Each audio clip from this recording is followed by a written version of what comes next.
right, good afternoon, everybody. Thank you for joining us for this tutorial for new users on Sketchulation. I'm 𝗬𝗀𝗄𝗏, principal and founder of Tipping Applications, and with me is 𝗬𝗏𝗲𝗁𝗍, who's our client relations and business development specialist. We're glad that you could join us today, and this is more enjoyable for everybody, I think, to the extent that if you have questions or there's anything that you're interested in, feel free to unmute yourself and pipe in. We have plenty of time. It's not a super dense presentation, so feel free to ask any questions that come up. And if you prefer to not speak, you can also just put your questions in chat. We'll monitor that. Okay, so let's get started.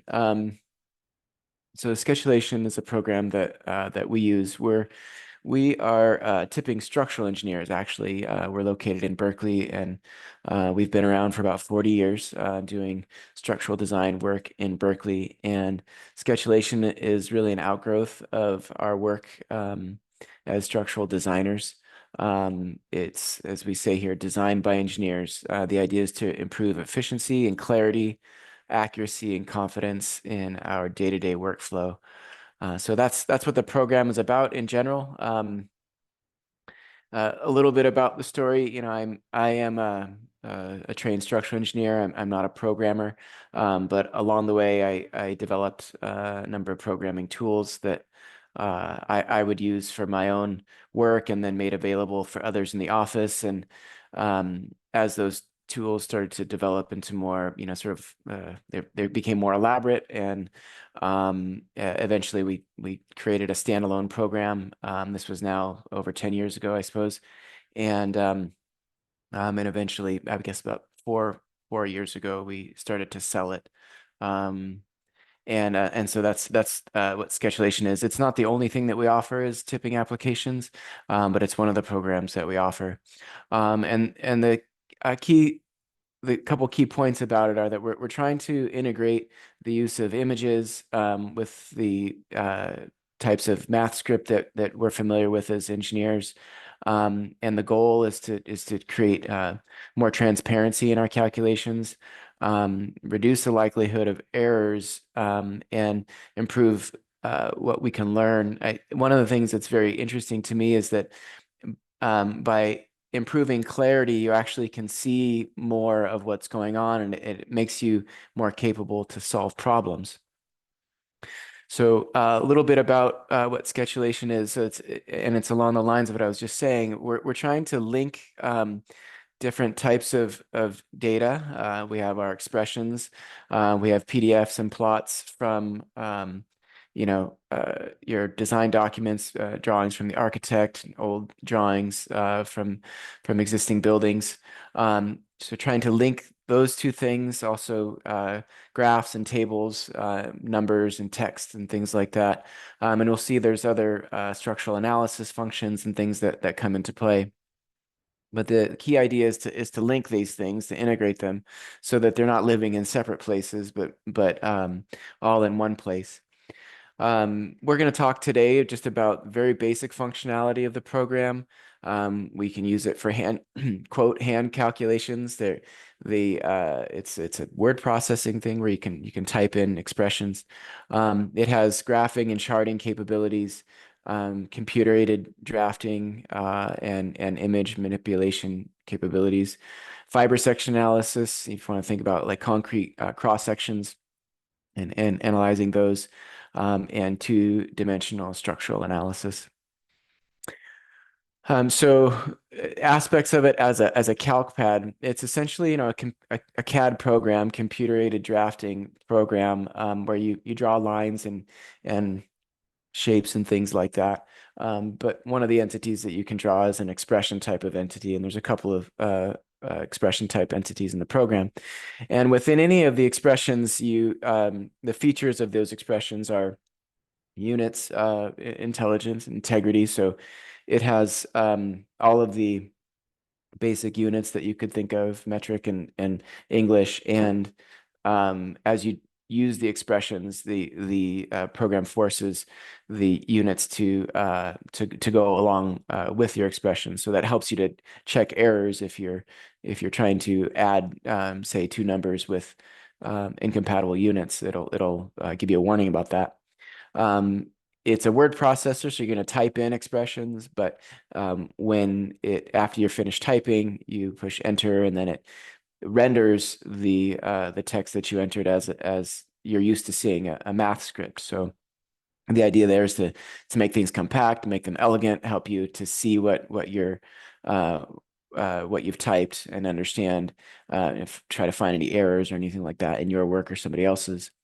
There's a whole bunch of functions that are part of the program, built-in functions, things like trigonometric functions, all kinds of math functions and things like that you're probably used to seeing in other programs. And you can also define functions yourself in the program.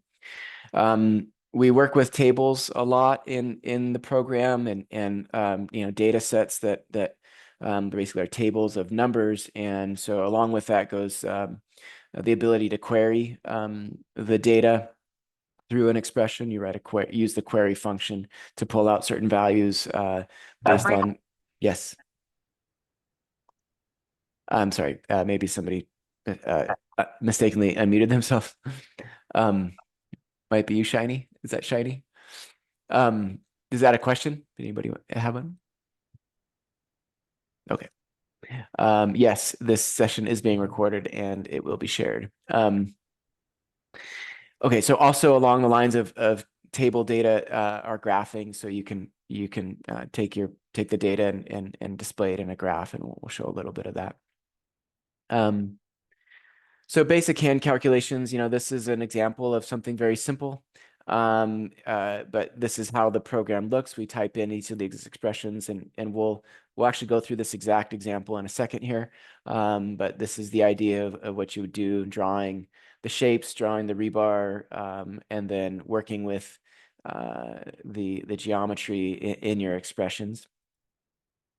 And then you have some not so basic types of calculations. This is an example of a very special function that's part of the program to do a 𝗬𝗏. So you'll draw shapes and lines and whatnot, and then you assign each of those things sort of a density, a unit weight, and so each entity will have a field for entering in its unit weight, again, as an expression, which is linked to potentially other symbols that you have in your calculation.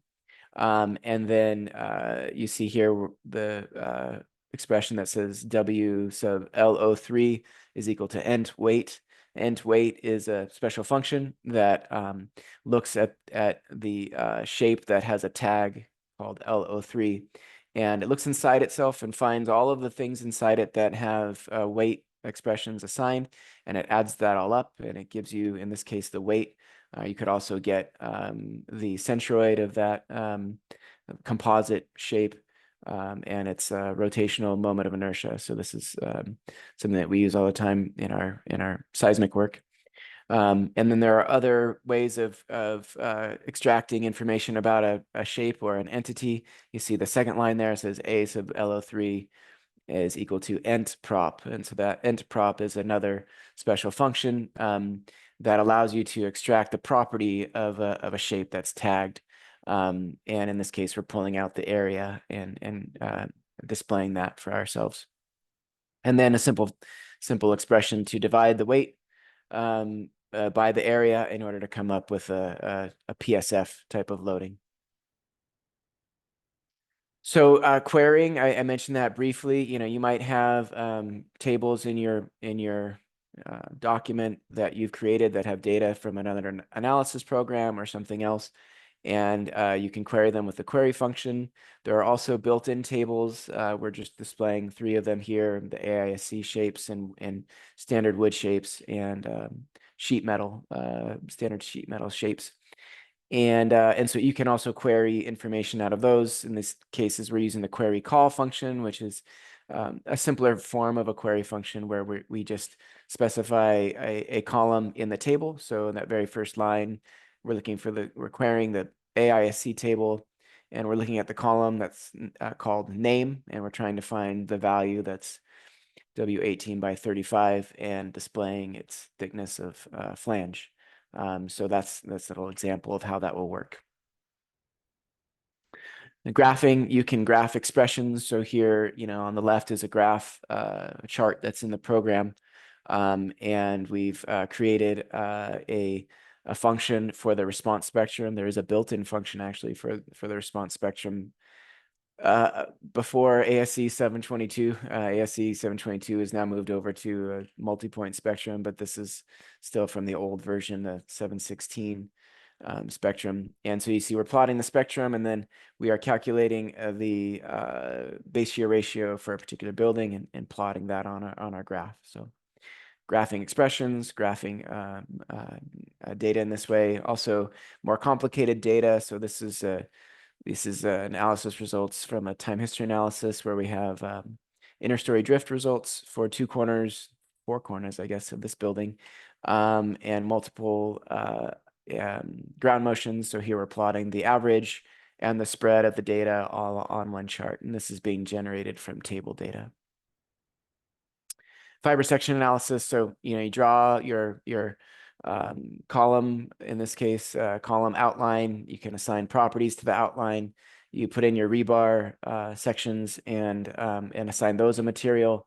And then we have a very special function here called 𝗂𝘃𝗶𝗵. And so there's a number of fiber section analysis functions like this: 𝗂𝘃𝗶𝗵, 𝗂𝘃𝗶𝗵𝑛, all kinds of things that you might use in your structural design life.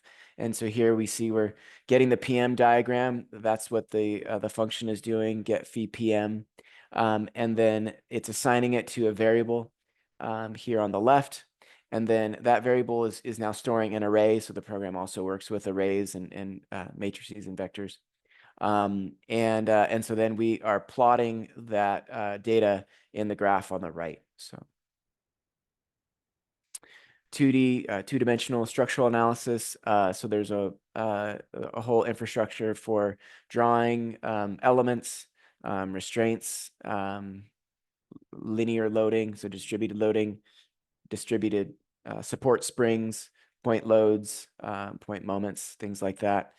You define your elements, you define cross sections, and the cross sections could be standard steel or concrete, the fiber sections that you've drawn, wood members, all kinds of things, or generic. You assign them to the elements, and then you can create your there's a wizard for creating load combinations that are standard, and then you can use viewports here to say, look at the moment diagram. That's what we're displaying there. And the deflection diagram is below that. So this is a very simple model, but there's really no end to what you could do, because as it's a CAD program, you can draw, any type of frame that you are interested in. Also, the program has special features for like cable analysis and pre-stressing and things like that.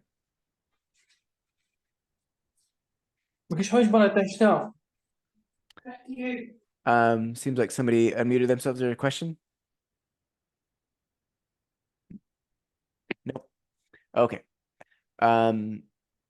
Okay, so just expanding the idea of 2D structural analysis to also think about how this might be integrated with the calculation. So this is a little example of a pole footing that we've done. You see there, we've defined the dead load as expressions on the top left. So these are my two dead loads. Those dead and live load are referenced on the right in the structural model. So you see we have point loads in the model, PL and PD sitting on top of our pole. And then we defined our wind load variable, W sub wind is equal to 200 PLF, and then soil stiffness as 100 PCI, pounds per cubic inch, times a dimension B. B is actually being extracted from the dimension on the far left. So we have a way of drawing a dimension that assigns its value, its measured value, to a symbol B, and then that can be referenced in the calculation. So we've defined our wind loading. It's very small relative to the other loads in the model, and so you can see it on the structural model W sub wind pushing on our pole, and we've defined our spring and our dead live loading. We then run the analysis, and we make viewports to look at different aspects of the response. So you see our deflected shape, our DCR, and our moment and shear diagrams for this analysis are all on the right there. And so those are just viewports looking at the structural model with different filters for the results that we were interested in. And then on the very bottom there, you see this function that says 𝗂𝑟𝑒𝑠. So the 𝗂𝑟𝑒𝑠 function extracts a result from an element. So we've tagged our element call. You can look at the structural model and see that it has a tag there, COL. And then we're pulling out results for the particular load combination that's listed there, 1.2 dead plus live plus wind. And we're pulling out the maximum moment, absolute value, and the P-min, which is going to be compression negative. So we're getting those two values as an array, and we're assigning them to PM sub U. And then we can plot those on our graph. And then I've already shown the PM diagram. We do the PM diagram in the same way as we did before. This time we're tagging the cross-section XS, which is on the left.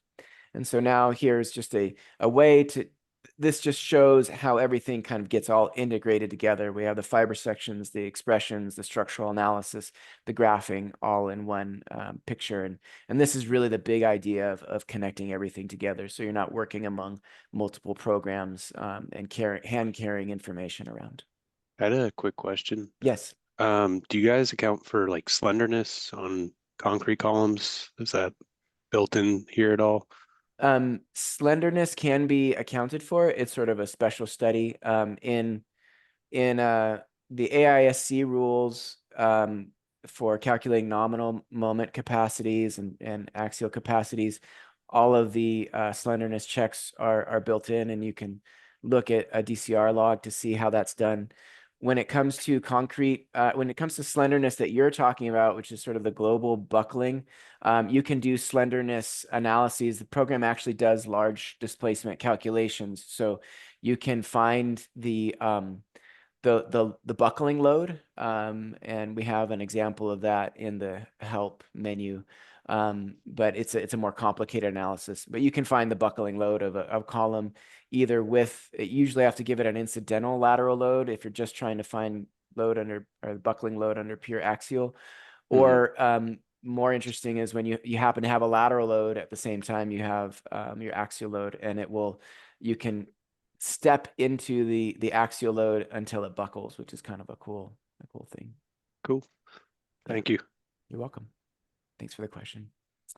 And here's just an example of working with images. You know, a lot of people use PDFs editors to do their diagrams. We do that too, but if we're writing a report or something, or we're trying to do some calculations, we'll oftentimes take a screenshot or export an image from a PDF, and then you can paste it into your Sketchulation file, and you can scale it to so that it's the proper scale, and then you can overlay and run calculations on the overlay and include that in your document. So the advantage here is you can then crop things like we're showing here, and put other annotations with layering and transparency. And you can also run calculations that are linked to shapes that are on the image. Okay, so primary benefits, what we're trying to display here is you can create, reports, calculations, even drawings that are neat, organized, cohesive, integrated with your calculations. The idea is to be able to clearly annotate what you're doing, and then use graphics to sort of display what you're doing in a way that provides clarity, reduces the likelihood of errors, both in your work and the work that you might be checking as a supervisor. Like I mentioned, the idea part of the benefit is that as a supervisor, you can, or if you're being supervised, you can show your supervisor what you've done.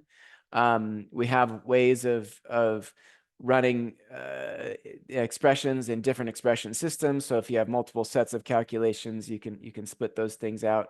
And we're always improving, always adding features, listening to users' requests, and making changes. We do pride ourselves on our responsiveness. So that's the presentation. I'm going to move now into an example. Are there any questions while I get ready here?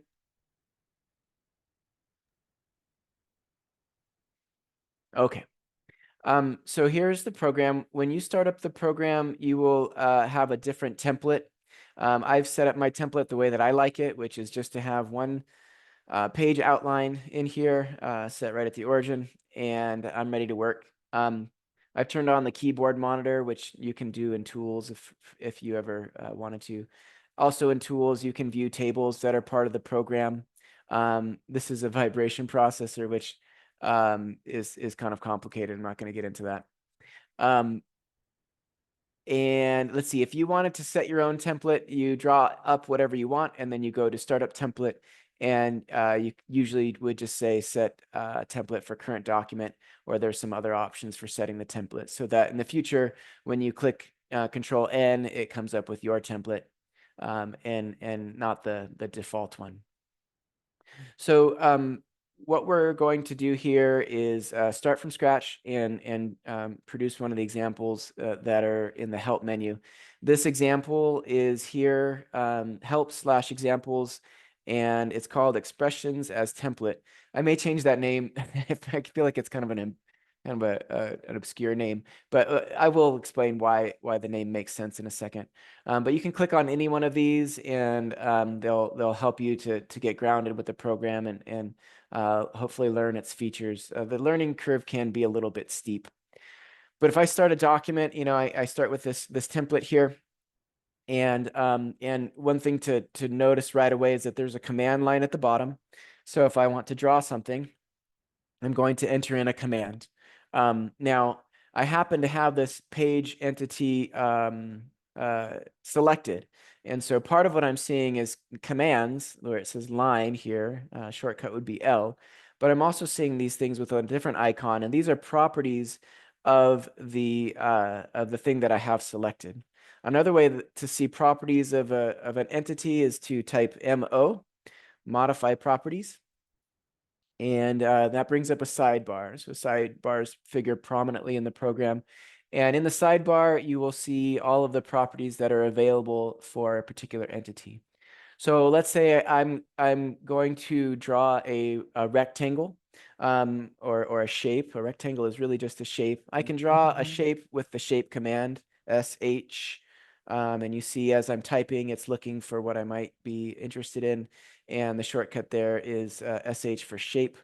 And I can draw a shape. So the command is active. It's telling me that it's expecting me to draw a shape, and it's asking me to pick the first point. So I will just plop a point right there. And as I'm drawing, it's looking now for the next point of my shape, or I can click hit U to undo.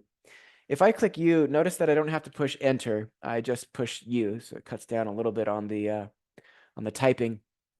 I picked a new point, and you'll notice that the lines are constrained to certain angles. That is an angle constraint that is turned off and on by the F8 key. So now I'm not constrained anymore. I turn it back on, I'm constrained. And if I shift and right click at the same time, I can bring up the menu of snaps. So I can decide what particular snap I want. I can set the default snaps. Or other options are I can set the angle intervals. Say I want 15 degrees. So now there are many more angle constraints in there. I typically prefer 45 is my favorite.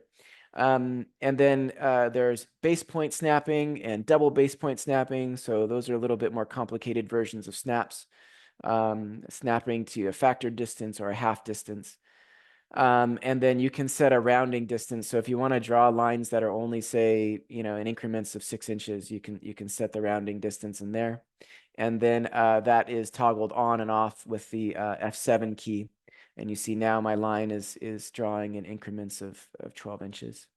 Okay, so I'm in the middle of drawing a shape. I clicked down my second point just in a random location, and then I clicked up some other direction here. Now I'm gonna undo that. I'm gonna make my rectangle 12 by 24 inches. So as I'm drawing, I can just put the number 12. The default units of the program are inches, and that can be changed in the settings. But right now it's inches. And so if I push enter, it is going to draw a 12-inch long segment in the direction of my my angular constraint. So that is my 12-inch long dimension there. And now I want this to be 24 inches. I type this to be 24. And now I've got my rectangle almost drawn. Now I know that the top one is also going to be 12, but let me just demonstrate the double base point functionality. So I shift and I right click double base point. I click on that point and I click on that point. And now it's snapping to the angular constraints that are the intersections of those two base points. So now I can draw my perfect rectangle with that double base point command. I push enter and I close my command. Now you see there's my shape. That's going to be my concrete beam. But look at how small it is on the paper. The reason it's so small is because my annotation scale is set to 100. So this means that on paper, 1 inch is going to be 100 inches. I'm sorry, 100 inches in my modeling space is going to be 1 inch on paper.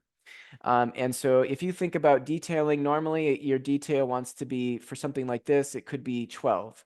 This would be 12 inches on the modeling space is 1 inch on paper. And so that shrunk my paper size down quite a bit.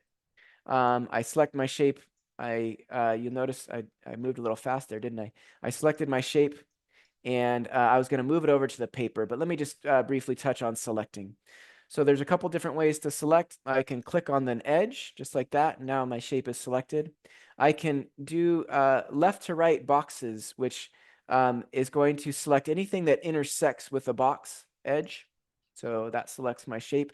Or I can go left to right. I think I misspoke last time. I meant right to left previously, and now I'm going left to right. The left to right selection has to encompass the whole thing, otherwise it won't select. So I encompass the whole thing. I've now selected my shape. Now notice when I select the shape, the whole shape is selected, but one of these corners, these are grips, is red. That means that that grip alone is selected. So if I say run the stretch command, S, I am, it's asking for the first point for my stretch. Now I'm stretching just that one point. Now, for example, if I have the shape selected, I select that grip, and now I select that grip. I run the stretch command. Now I'm stretching both of those grips. Okay, but what I want to do is actually move this whole thing over to my paper. I select it. I push M for move. I move it over. And so now my shape is kind of a better proportion for the overall paper layout. Now I'm going to draw a dimension of this beam here. That could be D, dimension linear. And I see that that is what I expected it to be, 1 foot 0 inches, 12 inches long. Now this is an annotative type of dimension. It's not going to link with the calculations, but there's another version that will link with the calculations. It's one that I alluded to earlier.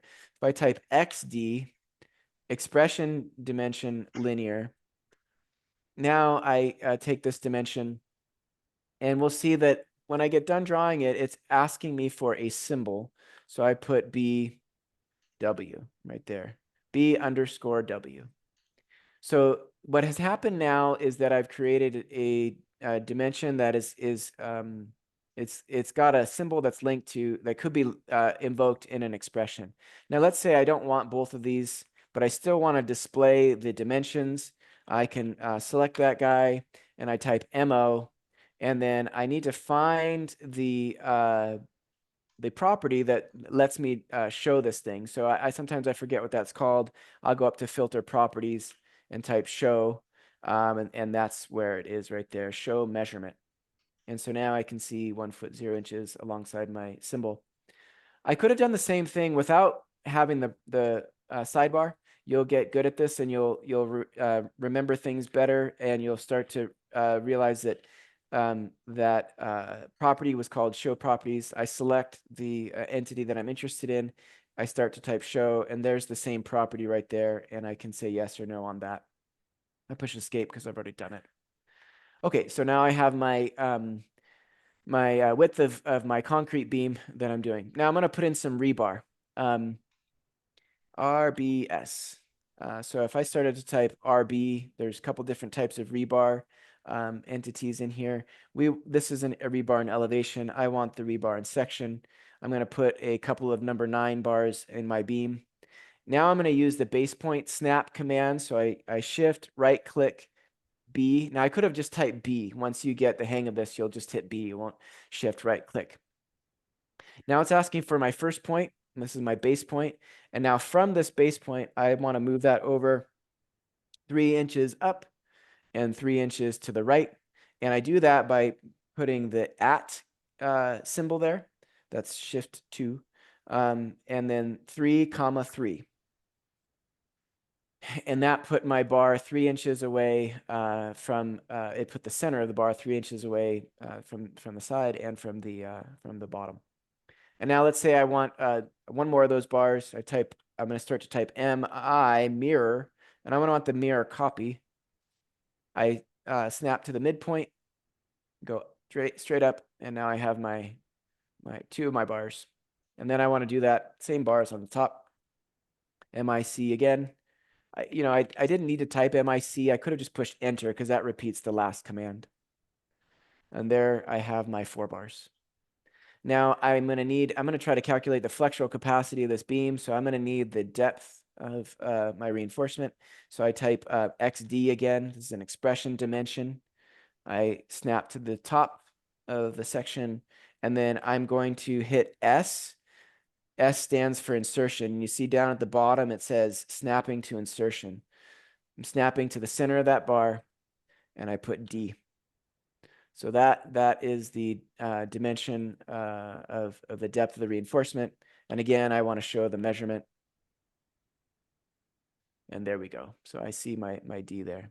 Now I'm going to create a little title here. I'm going to start doing my work. So here I put in a text entity. So this is just dumb text. And this is going to be beam flexural capacity. Now, within this text editor, there's the usual things, bold, italics, underline, all that kind of thing. You can also insert expressions within a dumb text entity, and you can insert, you can make text Greek and things like that. Change the coloring and that sort of thing, and the alignment. And then I haven't talked about it at all yet, but there are text styles that are part of the program. And you can also just assign them here. I want this to be a heading, so I grab that, and now I've got the title that I want. So that is just a dumb text, just annotative.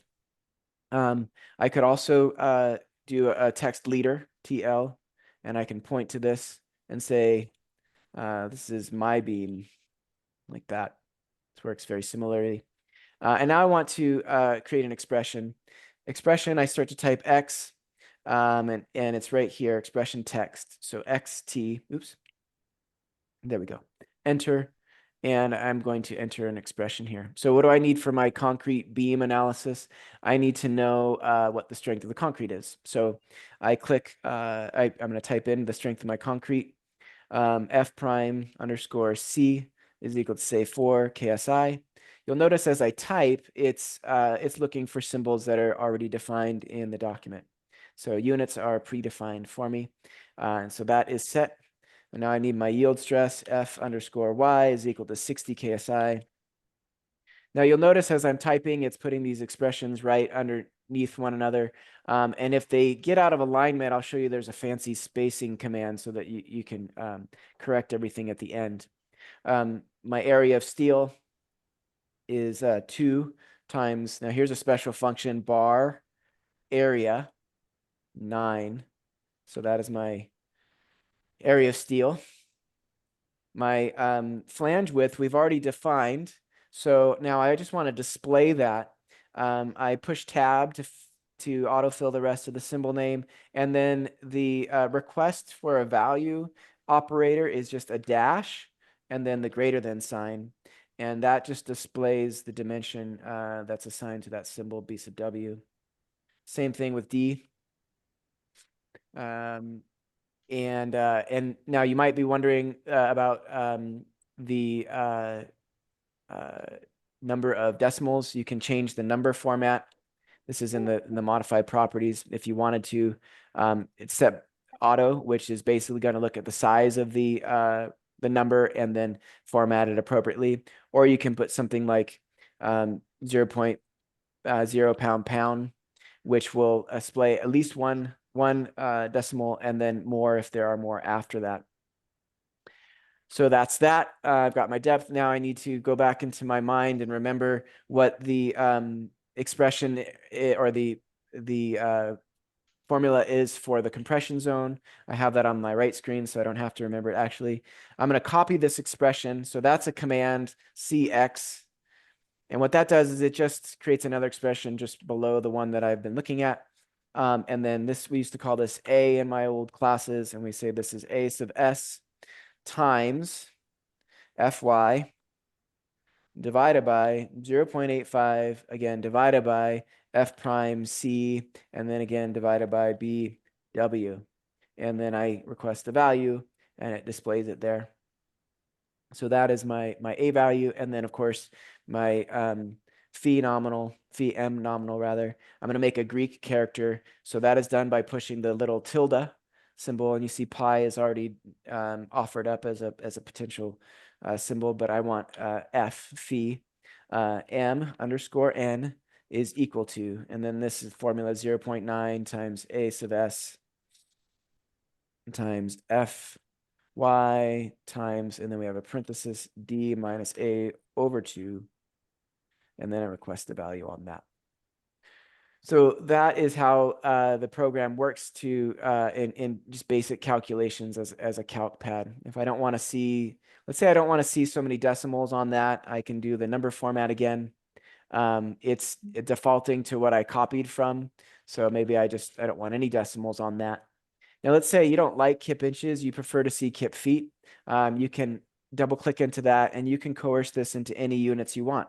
I just put feet here, and by default, it's coming up with pounds feet. Now, I don't want pounds feet, I want kip feet. So kip times feet, and that is my moment in kip feet. Okay. So that's the some basic functionality. Now, let's say I'm really working on this. I want to make it nice. I'm going to grab this guy and move it upward a little bit. And here's my beam design. Any questions on any of that so far? Pipe up. Quick Can we question just pause? on. Yeah. No, I Yes. just wanted to make sure we paused. Okay. Yeah. Go So ahead. I was a little late to downloading the program, but when you're drawing a polyline, you can turn on snap, you can hold shift. And so like I'm starting to do this and then do this, but then once I start going here, like in Revit, for example, it will like align with this to create that rectangle. You may have touched on it. I was frantically trying to download it while you were explaining stuff. No problem. That was where I got into the double base point command. So 2 things I want to point out. One is that a polyline is different than a shape. So you'll want to be careful about that in general in the future. And let's say I go back and I'm doing my rectangle, and now I'm at the point where you were asking about, I want this alignment. And what we want to do here is a double base point. So I push D, and I first snap to this point, and then I snap to that point, and then it locks in at this point up here. And now I've closed my shape. Now this is a polyline. Now I didn't point this out, but when you do modify properties, you can take a look at geometrical properties automatically. First, you have to check the box that says calculate geometrical properties. and then the number values are displayed right there. And then you can also you can actually display them on the shape. If I wanted to, I could display the area, and I could display the IX value right there. And that's a grip that I could move around if I want. Now, the shape is different than a polyline, and you can see that if I click the geometrical properties of this guy, it's going to have very different areas, and it's going to assume that you have a 1-inch thickness, a unit thickness, if nothing is entered. So so you want to be careful about that, because some of the, for example, the fiber sections and other things will depend on, give different behavior for a shape versus a polyline. If you have a polyline, you want to close it. It's very easy. You just type close or CS, and that closes the shape, and it converts a polyline to a shape. So, any other questions before I move on? Mike, I had a Yes. quick question. Yes. When you defined an expression dimension, is that a dynamic dimension where if we change that BW and that Yes. 12 inches, does it change the shape as well? Yes. Well, it doesn't Okay. change the shape. The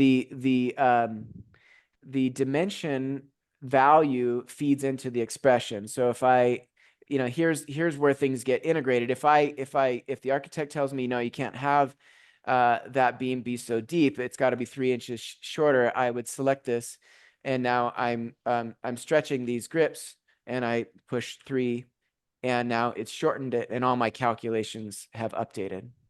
Does that make sense? Yes. Now there is a more advanced feature where, for example, I can make an expression and create a point.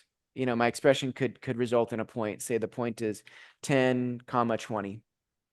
Okay, so that is a point. And now let's say I want my geometry to be affected by the value of that point. Say I draw just a dummy line right here, and I select this expression, and I can go here to property assigner, and I can make a new property assignment. I click new. It's asking me to select an entity. I select my line. And so now I have one entity in the list. Now I tell it what to do with that. So I want that to be, say, the first point of that line is controlled by that expression. I click 0.0. And then what it did is it took the end of that point and it put it down to 10,20. And if I change this value, say I change that to 10,200, the point is going to move up. So there's a property assigner function that is part of the program. It's a little more complicated to work with, so but it does exist. Got it. So we can make a shape out of it as well. You could, yes. Okay. Yes. Cool. Thank you. Yeah. You're welcome. Any other questions? Okay. So one of the special features of the program that I want to highlight comes next. So this would be, let's say you've drawn your beam, but this is not your only beam in your project. If you have, say, another beam that has different properties, different B or D, or maybe it has typically different rebar, you want to do these same calculations, but you don't want to retype them in. Okay, so one way to do that is to create what's called a new expression system. So briefly on that, we would go here to and create a new expression system. And when I type XS, it brings up the expression system editor. And so these are the expression systems that are currently in the document. I can override layer colors to see that these are all so far on global. But now in my new expression system is active. This is XS001. I can name it whatever I want. And if I go and I in my new expression system, I make a new expression text. And in this case, I decide to put in a sub s is equal to 3 times bar area of 9. So now in this expression system, a sub s has a different definition than the global expression system. Now notice that XS01 is, the parent of that is global. So XS01 is going to take all of the information from global, and anything that's not overwritten within the expression system is going to be kept. and anything that is overwritten will be overwritten. So now I want the nominal moment capacity for this area of steel. I make a new expression, text. I don't have to retype anything other than 𝜙_mn and my request for value operator.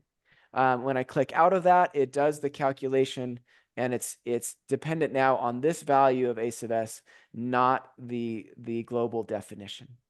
So this is a way where you can create a set of expressions and duplicate them without having to retype them all.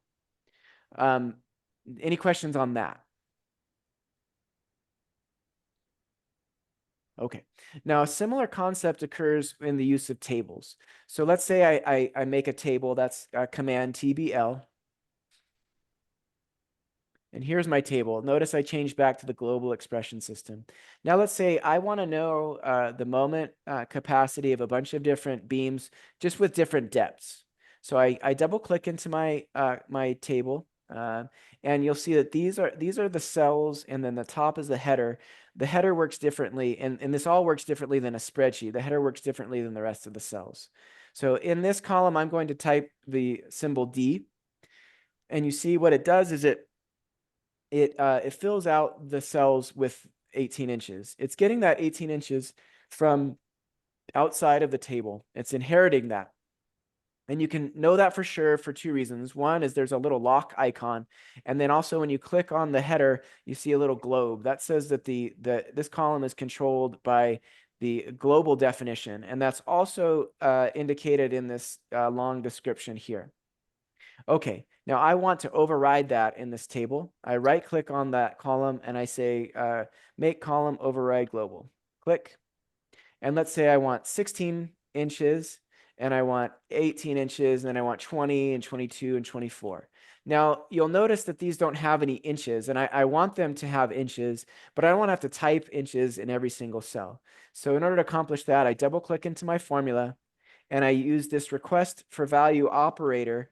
But in this context, I put the units, and it tells the program that these numbers are to have the units that I've specified, inches. So now all of these values within the table are going to have inch units.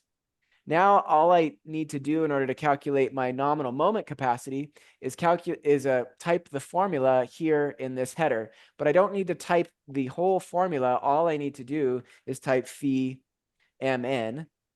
And it knows that you'll see again, there's a little globe icon there that tells you the program is taking the symbol, the expression definition from outside the table.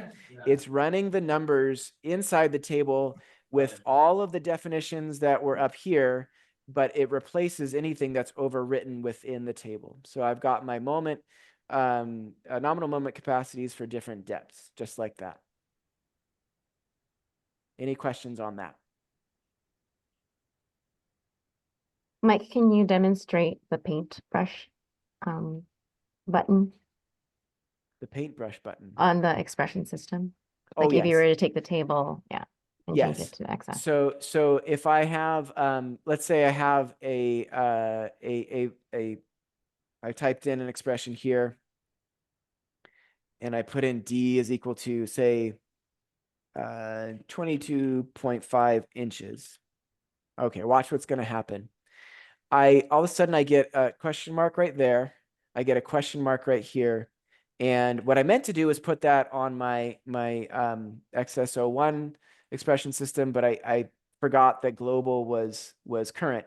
And that can be even more confusing if I'm not overriding layers. You can't tell what's on what expression system. So this would be a confusion. You'd wonder what's going on. So what you want to do is you'll hover over an expression with a question mark, and you'll read the error message. Symbol D has multiple assigning expressions. And I say, well, where is it? How can that be? And then I go up here into the Expression System Explorer. I look at this and I can see all of my symbols in this document. I type D to filter down to what I want. I click on these two and I see, I have a D in XS01 that's coming from global. It's inherited. And then if I click on D, I can see this has multiple assigning expressions, and it tells me right there what they are. An expression dim linear, and then this other expression d equals 22.5.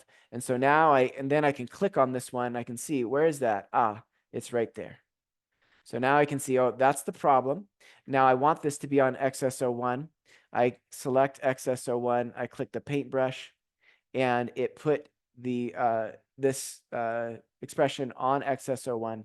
You see everything updated. It's the ambiguity is resolved, and everything is corrected. Any other questions?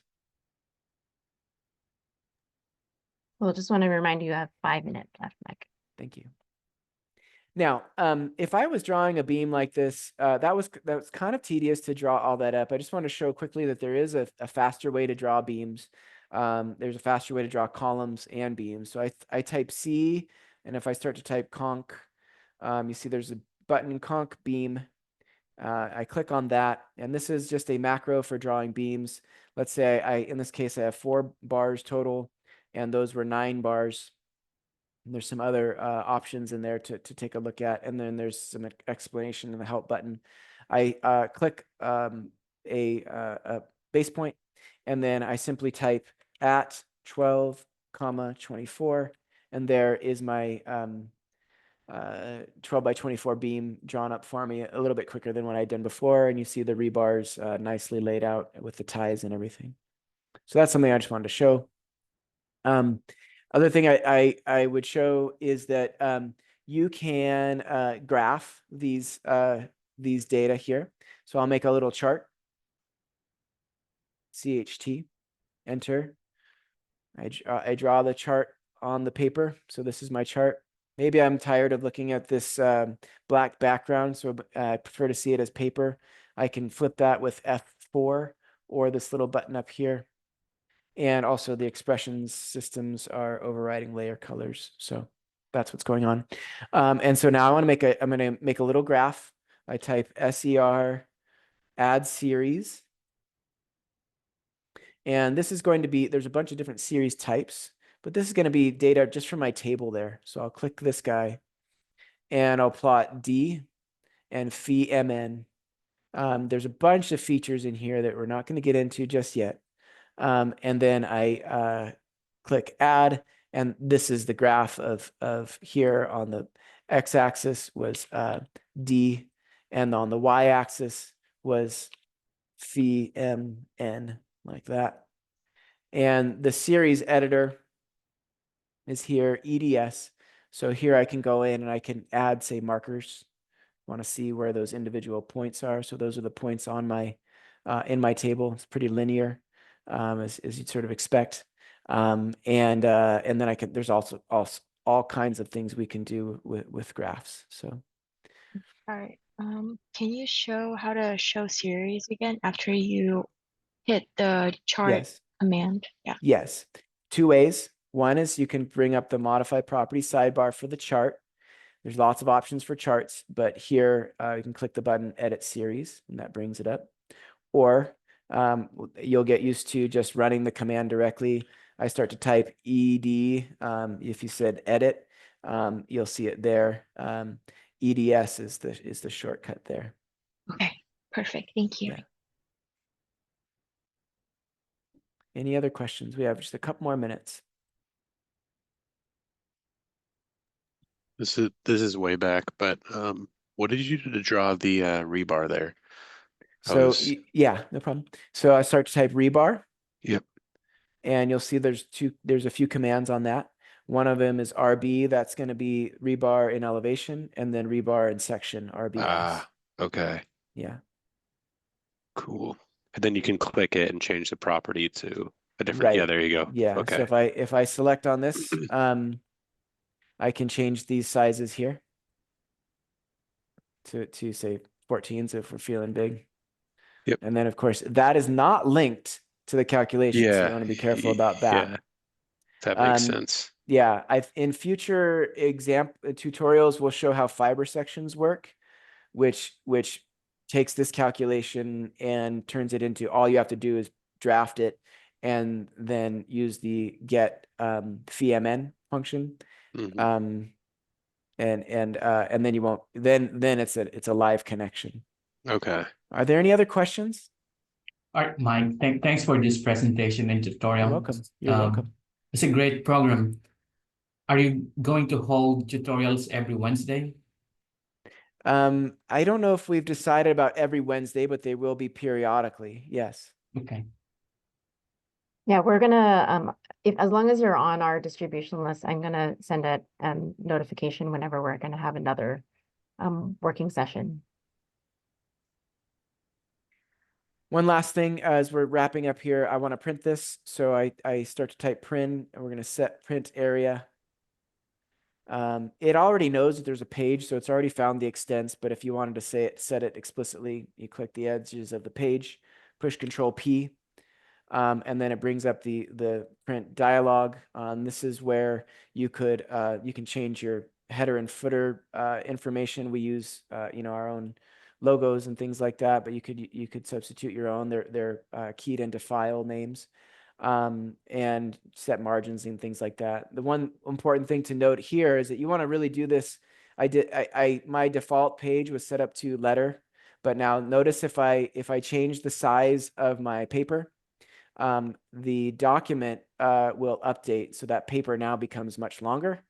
And so you would want to keep track of that. You want to set your paper size before you begin. Mike, can you show quickly if you had multiple pages, like just the PRD function again? Yes. So I can add a page. I just selected that and pushed add. And so now I have multiple pages. And let's say I have some stuff over here. And then I type print area set, which is the shortcut PA, and select the extents there.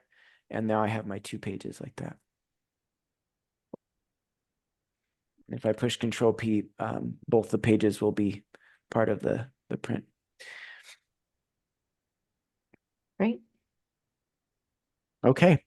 I think that's good enough for today. Please do come back. There's lots more to learn, and it can be a little daunting. So we're trying to make an effort to go slow but steady. So if there are certain things that you're interested in, I'd love to know about it, and that will influence what topics we discuss.